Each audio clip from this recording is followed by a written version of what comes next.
6 दिसंबर 1992 हिंदुस्तान की तारीख़ का सियाह तरीन दिन है। इस दिन हमारी 500 साला क़दीम तारीख़ी बाबरी मस्जिद को संघ परिवार ने हुकूमत, अदलिया, इंतज़ामिया और पूरी दुनिया के सामने शहीद कर दिया था।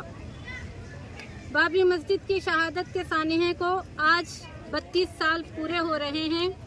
इस तवील अरसे के बावजूद भी हम मुसलमान बाबरी मस्जिद को भूले नहीं हैं और बाबरी मस्जिद की शहादत का ज़ख्म हमारे सीनों पे ताज़ा है और उसकी बाजियाबी और तामीर नौ का जज्बा हमारे दिलों में ज़िंदा है। आज 5 दिसंबर 2024 को ईदगाह उजाले शाह सईदाबाद हैदराबाद में मुनक़िद ख़वातीन और तालिबात के इस दुआया इज्तिमा के ज़रिए से हम इस बात का इजहार करते हैं और इस बात का अज़्म करते हैं कि हम बाबरी मस्जिद की बाजियाबी और उसकी जिद्दोजहद उस वक्त तक करते रहेंगे जब तक कि बाबरी मस्जिद दोबारा उसके असल मुकाम पर तामीर नहीं हो जाती। हमारा ये अटल मौक़िफ़ है कि बाबरी मस्जिद कल भी मस्जिद थी, आज भी मस्जिद है और ता क़यामत मस्जिद ही रहेगी। सब कानूनों से बाला व बरतर कानून अल्लाह के कानून के मुताबिक बाबरी मस्जिद की मिल्कियत पर हमारा दावा जूं का तूं बरकरार रहेगा और हम इस बात का यकीन रखते हैं कि एक दफ़ा जिस जगह मस्जिद बन जाती है वो जगह फर्श से लेकर अर्श तक क़यामत तक मस्जिद करार पाती है, चाहे उसके दरो दीवार सलामत हो या ना हो। हम मुसलमानान हिंद को ये बात अच्छी तरह से समझ लेनी चाहिए कि बाबरी मस्जिद का मसला सिर्फ एक मस्जिद का मसला नहीं है, बल्कि ये हिंदुस्तान में हमारी तमाम मसाजिद के तहफ़्फ़ुज़ का मसला है। ये हिंदुस्तान में हमारे ईमान, तशख़्ख़ुस और सलामती का मसला है।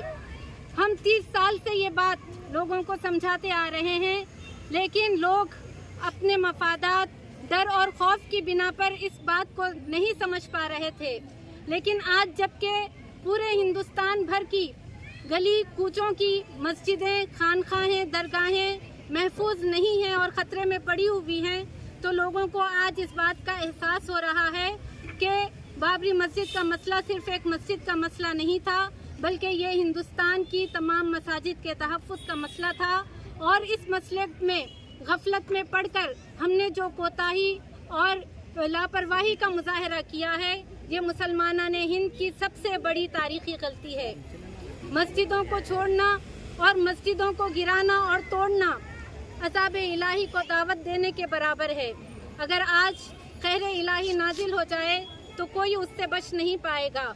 न सिर्फ हिंदुस्तानी मुसलमानों की बल्कि पूरे मुल्क की सलामती इस बात में मुज़मिर है कि बाबरी मस्जिद को दोबारा उसके असल मुकाम पर तामीर कर दिया जाए। हम इस मौके पर मुसलमानान हिंद से ये इल्तिजा करते हैं कि खुदारा आप ख्वाब गफलत से बेदार हो जाएं, अपने रब की तरफ रुजू करें और बाबरी मस्जिद के तई जो गफलत, लापरवाही और कोताही सरजद हुई है उसकी अल्लाह रब्बुल इज़्ज़त से माफ़ी मांगे और इस बात का एहसास अपने दिलों में रखें कि हम अपनी जानों की परवाह किए बगैर अपने मसाजिद के तहफ़्फ़ुज़ के खातिर अपनी जानों से गुजर जाएंगे। अगर इस चीज़ को, इस अज़्म और हौसले का आज हम मुज़ाहरा नहीं करेंगे तो ना इस मुल्क में हमारी कोई मस्जिद, दरगाह, खानखा महफूज रहेगी और ना हमारा कोई घर सलामत रहेगा और ना हमारे शानों पर सर। यही वजह है कि हम मुसलमानान हिंद को खुले तौर पर ये पैगाम देना चाहते हैं कि डर और खौफ की जंजीरों से अपने आप को आज़ाद करके अज़्म और हौसले के साथ अपने ईमान के तहफ़्फ़ुज़ के लिए और इस मुल्क में अपने खोए हुए वक़ार और अज़मत की तलाश में निकल पड़ें। और उनको ये भी अच्छी तरीके से समझ लेना चाहिए कि इस मुल्क में हम अपने खोए हुए वक़ार और अज़मत को हासिल करने और अपने मसाजिद का तहफ़्फ़ुज़ करने और अपनी जान माल और ईमान के तहफ़्फ़ुज़ का वाहिद रास्ता सिर्फ बाबरी मस्जिद की बाजियाबी और उसकी तामीर नौ की जिद्दोजहद करने में है। वरना ये बात याद रखें कि 22 करोड़ के होते हुए भी ہم مسلمان کفار و مشرکین کی غلامی میں ذلت کی زندگی بسر کرنے پر مجبور ہو جائیں گے۔ مسلمانوں سنبھل جاؤ، سنبھل جانے کا وقت آیا، بہت سوئے ہو تم اب ہوش میں آنے کا وقت آیا، نہ سمجھو گے تو مٹ جاؤ گے اے ہندی مسلمانوں، تمہاری داستاں تک بھی نہ ہوگی داستانوں میں۔